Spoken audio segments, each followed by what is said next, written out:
Hey, everybody. Welcome to another one of our great live streams that we have. I am Michael Mondragon, the chapter lead of Type Thursday Phoenix. With me is Matheo Cadena, the chapter lead of Type Thursday Los Angeles. And where are you at? Michael, I'm coming to you live from the AIGA Design Conference. This is the national conference that happens every year, travels all over the country. And this year, it's in the beautiful downtown Los Angeles. You see a little bit of the background there at the Bonaventure Hotel. And yeah, I'm super excited, man.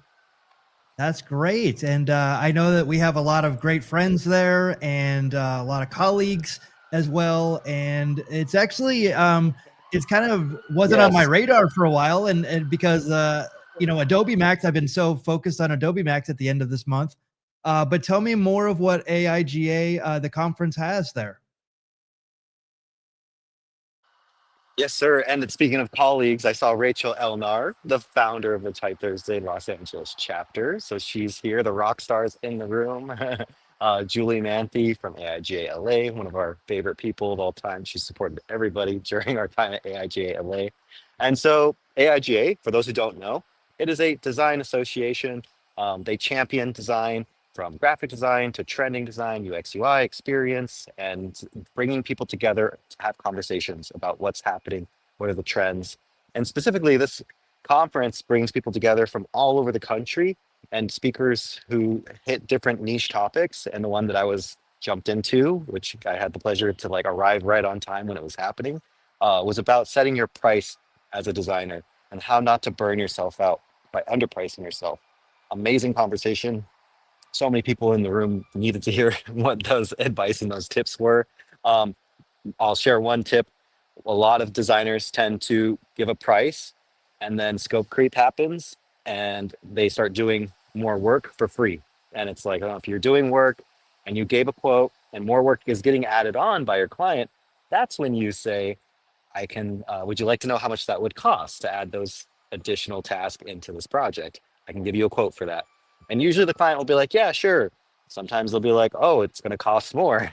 And you just proceed by saying, yep, that's more hours of work to be completed. So a little tip from a little nugget from today, basically. Yeah. And more conversations like this. Yeah, those are such important conversations. I think that as designers, we love the craft and we don't mind doing it, and that sometimes runs into problems when you're billing. And so, any nuggets of advice are valuable.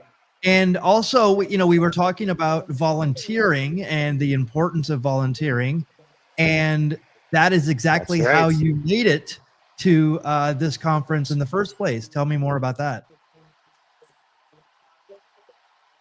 That's right, sir. All thanks to all the years of volunteering that I had done with the AIGA Los Angeles chapter. And now doing the volunteering with Type Thursday, what has happened is the people who are part of running the conference behind the scenes and who are helping market the conference, my friend Joseph Soto said to me, who's the president of AIGA LA, he's like, you've been a pillar in the Los Angeles community, thanks to all of the events that you're producing and the mentorship you're providing and the community spaces that you're building. So let's see if we can get you in. And we was able to like make it happen. And so this has been amazing because there's years, like 7+ years of volunteer work that I've done in Los Angeles for a lot of different nonprofit organizations. This moment feels like, oh wow, it's giving back to me right now. Because if you didn't know, these conference tickets are like $1,000+ to get into the conference, and a lot of people that right now it's very hard to be able to take that cost on, unless you have a company that's doing it for you, right? So yes, we talked about it before. The power of volunteering gets you connected to people, making friends, making community, making your network, and then also that network works for you, right? And in times like this, and yeah, it changes your career. So this is a wonderful, special moment right now. I'm like, oh, I'm living a dream. Yeah, and the people that you mentioned before, we've known them from, almost a decade now of them volunteering, but also us volunteering for them. So, building this design community and also participating in it in a very unselfish way pays off dividends, in the end. And it's like putting pennies into a savings account, especially when, things like the pandemic comes along and, we, or, any, job layoffs, all these things, all these dividends actually add up when you're actually looking for work or looking for advice or even someone to look at your work. Well said. I love that. You said it's like you're committed, you're investing your time into a piggy bank of community of people, and eventually that, and pennies don't add up at first, right? But they add up over the years, or they add up over time, a long time. And it's a long-term investment that comes back to you when you continue to show up and be consistent and help out in your community. So yeah, if you want Yeah. to volunteer, then message us on Instagram, send a DM to Type Thursday LA or Type Thursday PHX, and mention that you'd like to volunteer. Yes. Well, we're always looking for people to help out, but also we give back as well. Type Thursday gives back. We want to know Yes, what makes it good for our volunteers as well. absolutely. Yes, yeah, we're always looking for feedback and helping people in their careers. I think that's the biggest thing is if you're going to volunteer, we have to know what you want out of your career. And in that case, we can now help connect you to the right project or to the right people. Um, and sometimes that means, finding a project that fits your skill set or where you want to go. And a lot of times you can do that working with a nonprofit organization or another organization like Type Thursday, that's community based, because we need people to come in and complete projects all the time. So definitely check that out. Yes. So our topic today is actually something that's also hard. I say it's just as hard as pricing sometimes, Mhm. which is the art of constructive critique, whether it's taking it or giving it. It's kind of a delicate subject with creatives because I will say from my personal experience that, being a creative and knowing what I know, sometimes I've had the attitude that I knew better than what other people knew. And it was only because I was making design decisions that were what I felt correct for the project. And, like, how do you give feedback that empowers, but doesn't deflate someone? Ooh, that's a great question, Michael. And that's not easy actually, because there have been times where I see work and I'm like, oh, my feedback on this is going to be really harsh. And I know if I start saying these things, it's going to be hard, and that person might take some offense to it. So I think the first thing is always to sort of like gauge, is this something that I need to have a conversation to give this feedback? Because if I try to type it out, it could take me, an hour to get the words right and to say all the little fine details. Screenshots help me. So I will take like a screenshot, or I'll zoom in on something and take a picture of it and then draw like markup, right? So just like proofreading notes, learn that from the proofreading days, but like on designs, right? And instead of trying to put all the details necessarily there, I can just kind of put like a heading, and then I can say, let's have a meeting and let's go into feedback and output. Now, if it's at our events, the way that our events work, we always ask that people, give feedback in a compliment sandwich structure where it's a positive note about what they see, what do they like. And then I always like to say a push. How can you push this to be better? So give them a piece of advice that would help them push this design further, right, into a better position. And then the third piece is the ending on a positive note there. So that's hence the compliment sandwich is, being positive, critique, and then positive, so that nobody feels deflated at the end, because you're giving them that positive, uplifting energy and positive feedback loop happening to be like, this work is good. You can make it better by doing this. And that's why I see that your work is doing a good job, because you're like that. So I feel like those are the sort of key things that are going to help someone have the energy and the momentum to be able to carry your feedback into the real world. Because if you just give negative feedback, can someone execute on that? Yeah, or are they going to run away or feel deflated and de-energized? Yeah. How about you, Michael? Well, I've had to kind of come from both ends of this one because I kind of had to learn from getting really bad feedback.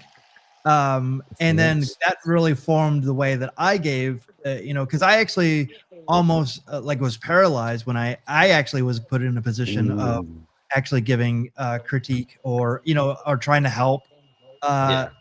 So but what I found out was that, like, the more that I do like portfolio reviews, or people, like I always hear people say like, oh, this one person said this one thing one time, and I'm like, well, I mean, I'm glad that you're holding on to these things, but you should really let that go, because like I'm sure the Yeah. person that said it, may not have been in a position of like authority or even, expertise to help you grow.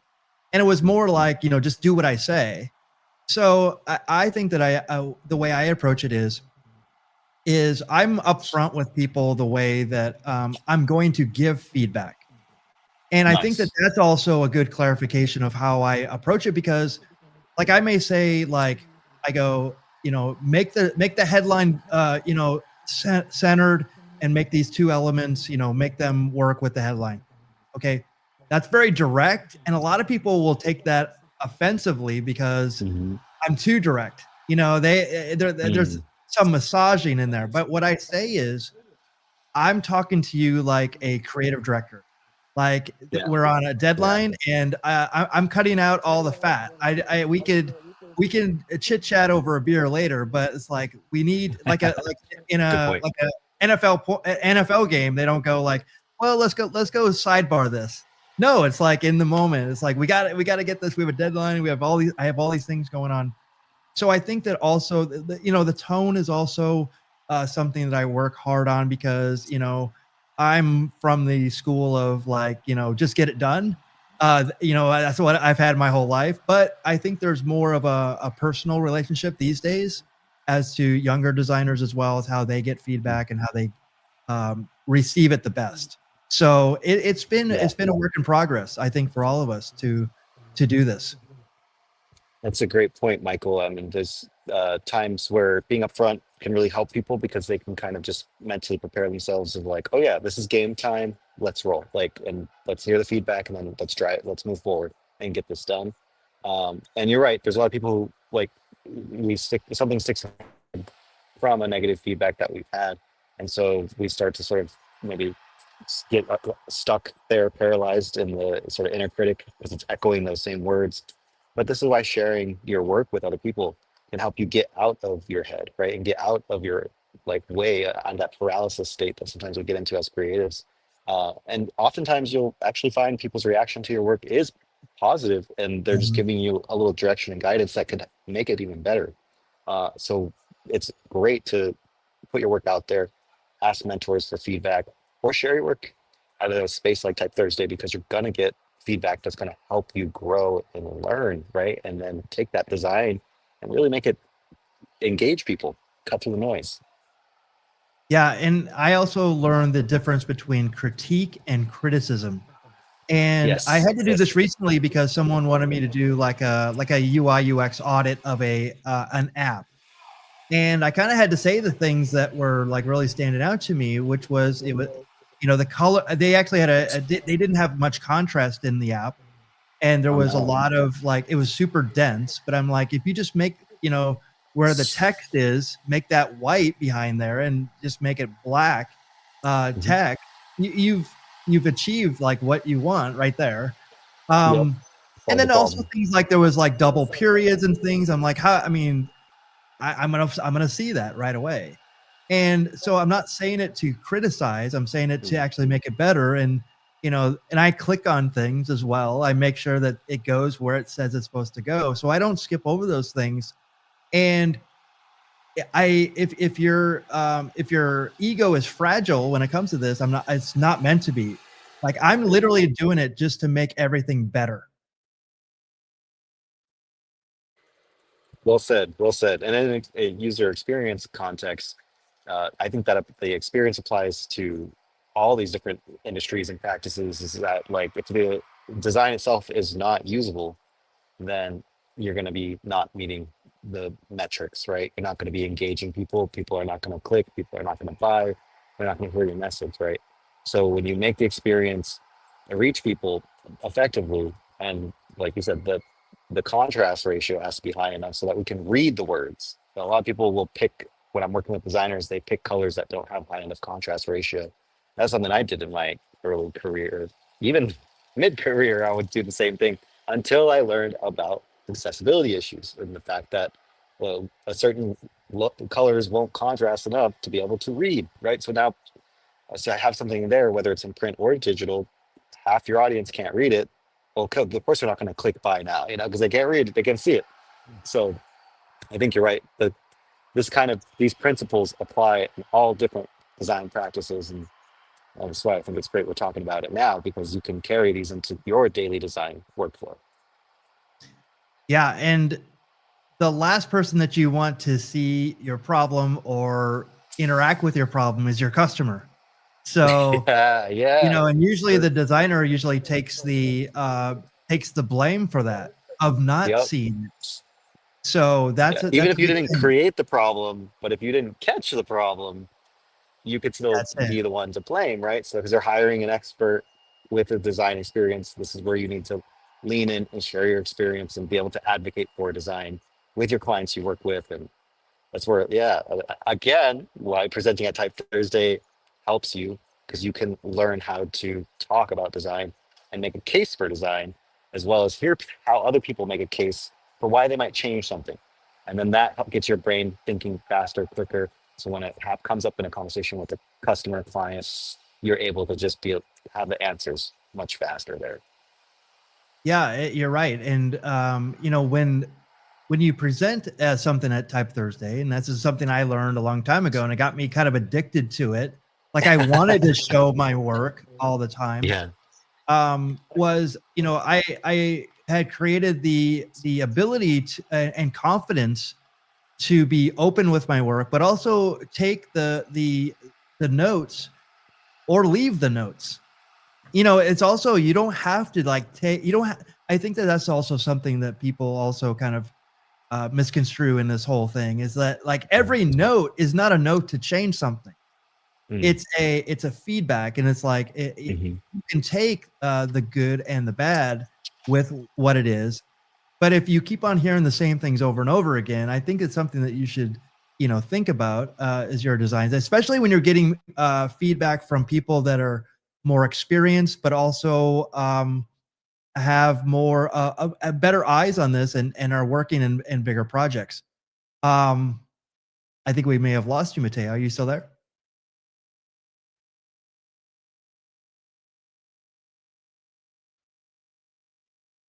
So when he comes back, I'll put him on the stage right away. But yeah, so um, whenever I, give a critique to someone or a student or someone that I'm working with, I'm always mindful that these these things that I say are A little connection issue there. My there you go. apologies.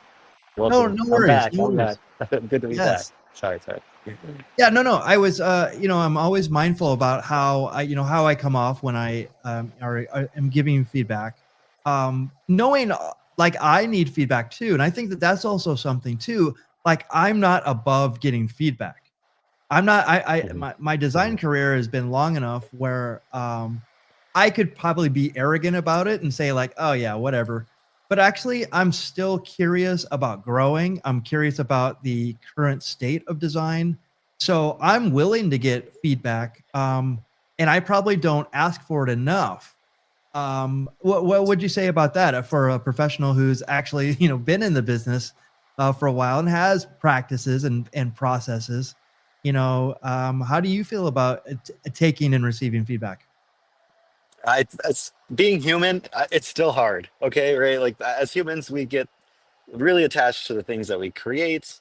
When you make something as a designer, you're also sometimes attach your identity to that thing. So it's not easy to get feedback about your creative soul, right? Because it's like getting feedback about yourself.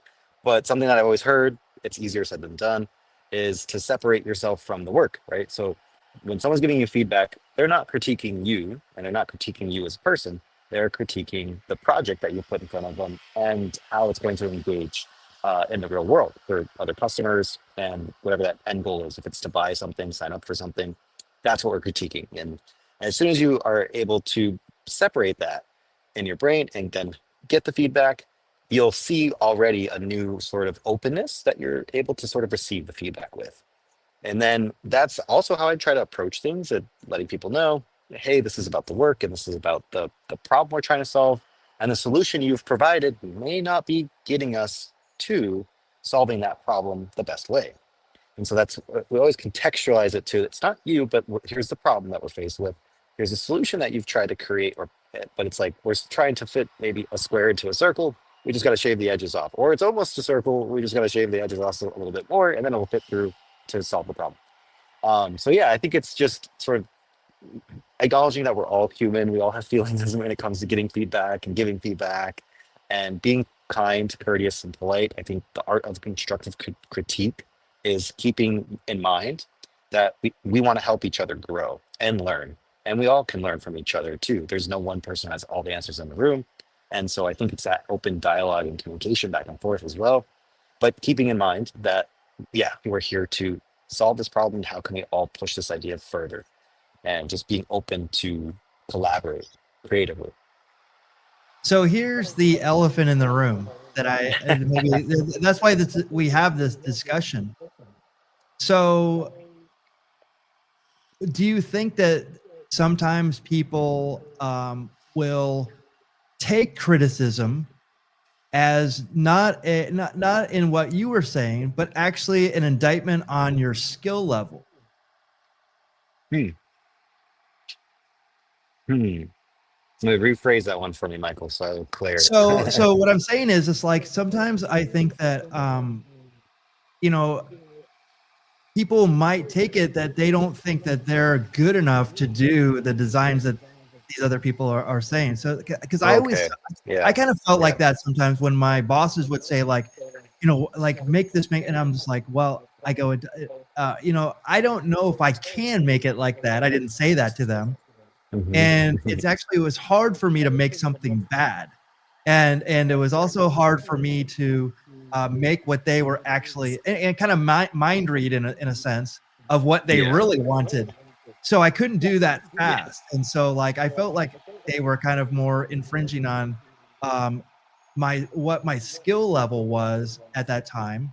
And I think now I could probably do it a little bit more flawlessly because I have a better filter for all this. But like if I'm going to talk to a younger designer and expect them to be at a super pro level and fast, that may be a lot of pressure in my directions that I'm giving them.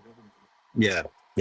I think this is a good question. So it's about definitely acknowledging where this person is at in their career. You know, how many years of experience do they have in practice versus are they just out of school, right? And then based on feedback, I wouldn't say no. Like, I think people do get in their heads, and I've gotten in my head too with getting feedback where I'm like, oh, I'm definitely not good enough to get this to where it needs to go then because the feedback was harsh. But that's not the case. It's actually a lot of times you just need a good mentor, you need good guidance, and then you can get it to that end point, right?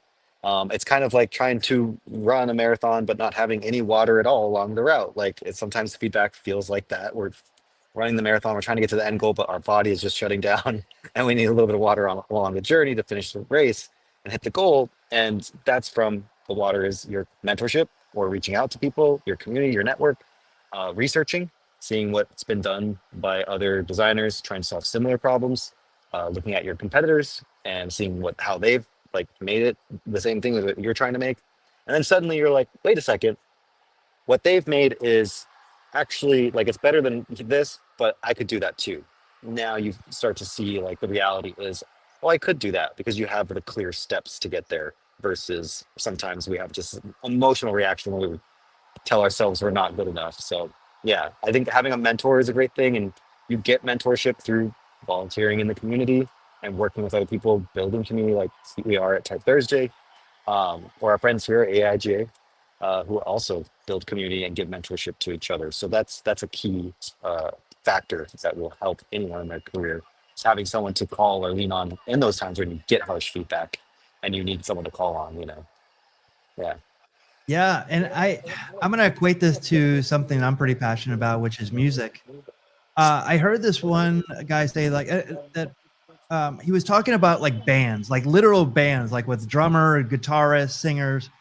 And there used to be bands back in the day that would just tour like garage bands, and they would just tour around wherever they could, and it would get bigger and their circle would get bigger, and they would just kind of more like, for instance, like a No Doubt is a perfect example. Like bands that just would, play and play out, get followings, and eventually become bigger and bigger. And today in music, it's not like that. You have to like have a built-in following it's just the music scene is a lot different now. And I think the same thing is for artists, and I think this is where Type Thursday and Type Thursday LA, um, where we can create safe, supportive, creative spaces for artists to have those little, like, it's our garage band in a sense, and we can Yeah, yeah, workshop stuff before we put it out there, before we do all these yeah. things, build these little communities. And I think that as artists, we think that we don't, we're kind of insulated in a sense that we would never put our work out there, if we didn't have to. You're absolutely right. There were so many years where I was too shy, too afraid to share my work with anyone. So I was just like inner critic was so loud, and the feelings were too much, and then I had people in the community like Chris and Chin running Type Thursday before me. And when I started to go to the events, she was the chapter lead, and she would see me, my excitement, and I would participate, give feedback to the other people. And she would ultimately, after the event, come up to me and be like, "Yeah, Mateo, when are you going to show work? The way you give feedback shows me you're ready to show work," and receive some feedback. And I was like, "Oh, no, no, no, I'm too shy. I'm too scared. I couldn't get up there and do that." And she's like, "No, no, no, you can." So having someone who champions you, who invites you, she had to invite me and remind and ask me probably 5 times or more, but she was just consistent and always supportive. And finally, I said yes. And when I did show my work for the first time at Type Thursday, I was absolutely nervous inside. I was like probably shaking like a leaf, because I was so anxious. And I hadn't, like you said, I'm a creative, so I usually create in my den, and no, it never sees the light of the day until it's done or something like that. But to have someone give me feedback and critiques while I was still working on something was scary, because I'm like, yeah, this obviously isn't done, so it looks bad. Which is sometimes the best time to show it, because if you can show them what you're thinking, you can show them your process, you can show them your research, you can show them your iterations, your sketches. Now you get a great direction for where you should go to finalize that piece and how to do it better. So that's where I got hooked on the Type Thursday format, because I was getting so much excellent direction on like, oh yeah, this isn't finished yet, but where I'm going, I didn't even think of the solution. You guys just gave me 3 new solutions to try, and it would just supercharge my creativity for the whole week or the whole month. I would just be trying those things, and it would lead to new ideas, and my creativity would just flow in new ways. And I was like, I have to do more of this. And so I just kept showing up, and every month I would present more work that I could. So it's it's great. So constructive critiques are powerful for creatives. Absolutely. I used to work in a design office with some really great guys, and we kind of hazed each other quite a bit with our own designs, because we knew, like, we were super excited, like, our egos were kind of paper thin when it came to, like, getting feedback, or like receiving it, or and we'd always walk in, and then we were going to go to lunch, and I'd see something on the screen, and I'd go, "Ooh, you're gonna use that font? Okay." And it's like, and I said it more not in a real way, but in a kind of a joking way, but you knew that it would really get to someone if you were to give that feedback, right? And like, Yeah. oh my God, like what's wrong with it? But we got to that point where we were so, like, confident in kind of the way that we had camaraderie with each other, that Mhm. it didn't matter. But if it was the wrong person that said that, that would have like shot through me, right? And Yeah. Yeah. so you have to be really careful about, like, the things you say, and be directed, be direct, but also, I don't know. It's sometimes people aren't looking for feedback, but you have to give it to them. It's also true. Yes. Yeah. Sometimes we don't know. We need it. Yeah. Yep. I've been in Yes. that boat, and I've seen it as well. Well, Michael, this looks like a good time to wrap up, because I've got to get running off to Yeah. a design conference again. Absolutely. And yeah, thank you so much for taking the time out of your day today to live stream with me. And everybody who's tuned in, oh my gosh, thank you all so much for tuning in and joining Michael and I in this conversation. Michael, any things for us before we go? Yes, Type Thursday Phoenix is on October 23rd, and Type Thursday Los Angeles is We're going to be October 30th. See you then. right on. Yes, and if you're at Adobe Max, that's where I will be that last week. So hopefully I'll see everyone there. And we will see you next week with another live stream from Michael Mondragon and Matheo Cadena. Have a great weekend, everybody. Take care. Great week.